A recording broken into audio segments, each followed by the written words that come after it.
देश में एक बार फिर से बाबर और बाबरी मस्जिद के नाम पर सियासत गरमाई हुई है। कल उत्तर प्रदेश के मुख्यमंत्री योगी आदित्यनाथ ने बाबर का जिक्र किया तो आज यानी कि तारीख 6 दिसंबर है। आज असदुद्दीन ओवैसी की पार्टी AIMIM की ओर से सोशल मीडिया पर ओवैसी के कुछ पुराने बयान शेयर किए गए हैं, जिनमें असदुद्दीन ओवैसी कह रहे हैं, हमने एक बाबरी खो दी लेकिन दूसरी हरगिज नहीं खोने देंगे। आज अयोध्या में विवादित ढांचे के गिराए जाने की बरसी है, इसीलिए असदुद्दीन ओवैसी के इन बयानों को सामने लाया गया है और इसके बाद सियासत में उफान आना लाजमी है। पहले आपको सुनाते हैं AIMIM की ओर से शेयर किए गए वीडियो में असदुद्दीन ओवैसी क्या कह रहे हैं।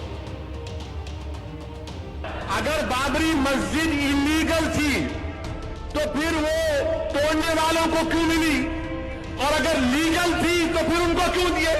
अगर इलीगल थी तो अडवाणी पे केस निकाल दो, और अगर लीगल थी तो फिर मुझे दो। अगर बाबरी मस्जिद इलीगल थी तो केस क्यों चल रहा है, और अगर बाबरी मस्जिद लीगल थी तो फिर क्यों किसको दे रहे आप? अब हम ये फैसले से मुतमईन क्यों नहीं है? मेरी बाबरी मस्जिद मेरा लीगल राइट है। मैं जमीन के लिए नहीं लड़ रहा हूं, मैं मस्जिद के लिए लड़ रहा हूं। हमारी लड़ाई मस्जिद की थी, लीगल राइट की थी। हमारी तौहीन की जा रही है जमीन देकर। हमको भीख में नहीं चाहिए कोई चीज, हमको हमारा हक है तो दो। हमको भिखारी समझकर मत देखो। हम हिंदुस्तान के बाइज्जत शहरी हैं, हम कोई किराएदार नहीं है, हम कोई फकीर नहीं है, भिखारी नहीं है कि तुम्हारे फेंके हुए टुकड़ों पर जिंदा रहेंगे। हम जब तक दुनिया रहेगी, सुनो संघ परिवार, हम हिंदुस्तान में बाबरी मस्जिद की शहादत का जिक्र करते रहेंगे। दुनिया को बताएंगे कि तुमने जाकर सुप्रीम कोर्ट से वादा किया था कि मस्जिद की एक ईंट को हाथ नहीं लगाया जाएगा। तुम्हारे लोगों ने मस्जिद को शहीद किया, और हमारी मस्जिद जो 550 साल से वहां पर थी, जहां पर हमने हैया अल सलाह और हैया अल फलाह की सदाएं दी, तुमने मस्जिद को शहीद किया और मोमेंटो के तौर पर तुमने ईंट को उठाकर लेकर गए। हम अपने बच्चों को सिखाकर जाएंगे इस दुनिया से। अगर हमारी सिस्कियां बाकी रहेंगी तो हम कलमा भी पढ़ेंगे और कहेंगे बाबरी मस्जिद की शहादत को याद रखो। इसलिए कहेंगे कि मस्जिद के लिए नहीं बल्कि इंसाफ के लिए। तो ये वो वीडियोस हैं जो AIMIM की तरफ से सोशल मीडिया पर पोस्ट किए गए हैं, और आई अब आपको दिखाते हैं पोस्ट जो असदुद्दीन ओवैसी की तरफ से किया गया है सोशल मीडिया पर।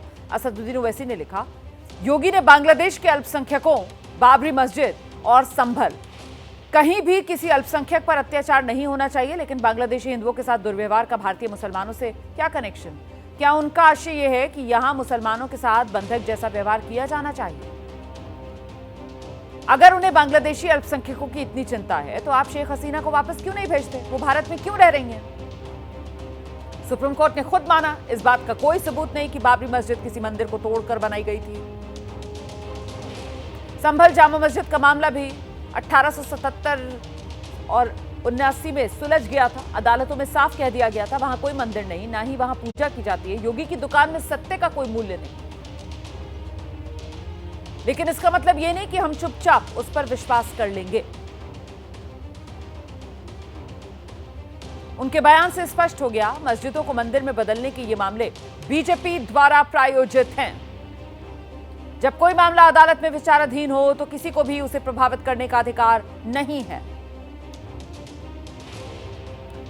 तो ये सोशल मीडिया पर असदुद्दीन ओवैसी ने लिखा है।